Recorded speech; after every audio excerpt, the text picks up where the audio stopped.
સુરતની નવી civil hospital ખાતે એલર્જી ટેસ્ટિંગ અને ઇમ્યુનોથેરાપી ક્લિનિકનું ઉદ્ઘાટન કરવામાં આવ્યું હતું. જળશક્તિ મંત્રી CR પાટીલના હસ્તે ઉદ્ઘાટન કરવામાં આવ્યું. સુરત નવી સિવિલ હોસ્પિટલમાં આવતા દર્દીઓના હિત માટે TB એન્ડ ચેસ્ટ વિભાગની OPDમાં એલર્જી ટેસ્ટિંગ અને ઇમ્યુનોથેરાપી ક્લિનિક શરૂ કરવામાં આવી છે. સિવિલમાં દરરોજ સુરત સહિત દક્ષિણ ગુજરાતમાંથી મોટી સંખ્યામાં દર્દીઓ સારવાર માટે આવતા હોય છે. સાથે જ મહારાષ્ટ્ર અને મધ્યપ્રદેશના વિવિધ શહેરોમાંથી પણ દર્દીઓ સારવાર માટે આવે છે. જેમાં એલર્જીની તકલીફ હોય તેવા દર્દીઓની રોગપ્રતિકારક શક્તિની સંવેદનશીલતા વધારે હાઈપર હોય છે. જોકે શરદી, શ્વાસ, ખાંસી, આંખમાંથી પાણી ટપકવું, ખંજવાળ સહિતના લક્ષણો એલર્જીમાં થાય છે. તો આ પ્રકારના દર્દીનું ટેસ્ટિંગ કરી રિપોર્ટ અને સારવાર કરવામાં આવશે અને જેનો રિપોર્ટ 28 થી 30 મિનિટમાં આવી જશે. જોકે રિપોર્ટ પોઝિટિવ આવેલ દર્દીને એલર્જી નિવારવાના પગલાં તથા ઇમ્યુનોથેરાપીની સારવાર લાગુ પડતા કેસમાં આપવામાં આવશે. તો TB એન્ડ ચેસ્ટ વિભાગના વડા ડોક્ટર પારુલ વડગામા અને ડોક્ટર ભૂમિકાએ જણાવ્યું હતું કે સિવિલમાં આજે શરૂ થયેલા આ ક્લિનિક TB અને ચેસ્ટ વિભાગની OPDમાં મંગળવાર અને શુક્રવારે સવારે 10 થી બપોરે 1 વાગ્યા સુધી ટેસ્ટિંગ અને સારવાર આપવામાં આવશે. આજે સવારે આ ક્લિનિકનું ઉદ્ઘાટન કેન્દ્રીય જળશક્તિ મંત્રી CR પાટીલના હસ્તે કરવામાં આવ્યું હતું. જે વખતે અનેક રાજકીય આગેવાનો અને સિવિલના તબીબ અધિકારીઓ હાજર રહ્યા હતા. સુરત સિવિલ હોસ્પિટલની અંદર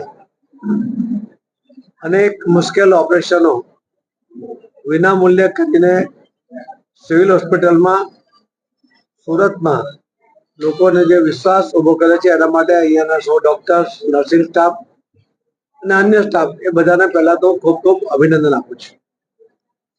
જે બહાર પ્રાઇવેટ સેક્ટરની અંદર જે ટ્રીટમેન્ટ ખૂબ મોંઘી છે એવી ટ્રીટમેન્ટો વિના મૂલ્યે સિવિલ હોસ્પિટલમાં થાય એના માટે સફળતાપૂર્વકના પ્રયત્ન ન્યૂ સિવિલ હોસ્પિટલ સુરતમાં સતત થતા રહ્યા છે.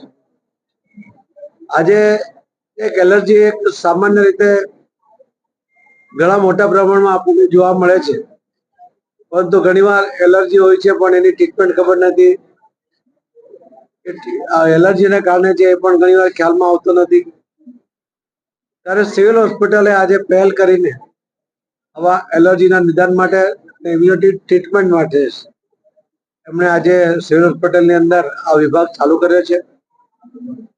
જે બહાર સારવાર કરાવી હોય કે નિદાન કરાવીને સારવાર કરે તો લગભગ 1.5 થી 2 લાખ રૂપિયાનો ખર્ચ આવે છે. જ્યારે આજે આ સુરતમાં આ સારવાર વિભાગ શરૂ કરવાને કારણે લોકોને વિના મૂલ્યે સુરતના અને દક્ષિણ ગુજરાતના જે પણ લોકોને સારવાર લેવી હશે એ લઈ શકશે એ પ્રકારની વ્યવસ્થા આજે સુરત સિવિલ હોસ્પિટલમાં શરૂ કરવામાં આવી છે.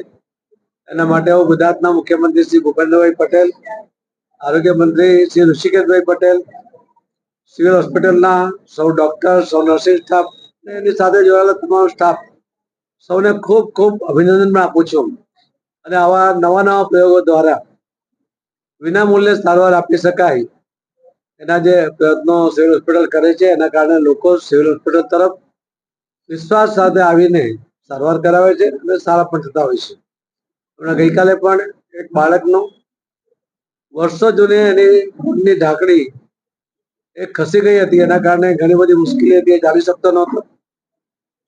એમને ફ્રીથી વિનામૂલ્યે ઓપરેશન કરીને સિવિલ હોસ્પિટલમાં સફળતાપૂર્વક જે ઓપરેશન કર્યું છે, જે બહાર કદાચ 4-5 લાખ રૂપિયામાં થઈ શકે એવી શક્યતા હતી, એ વિનામૂલ્યે કરીને એમણે બાળકને નવજીવન આપ્યું છે.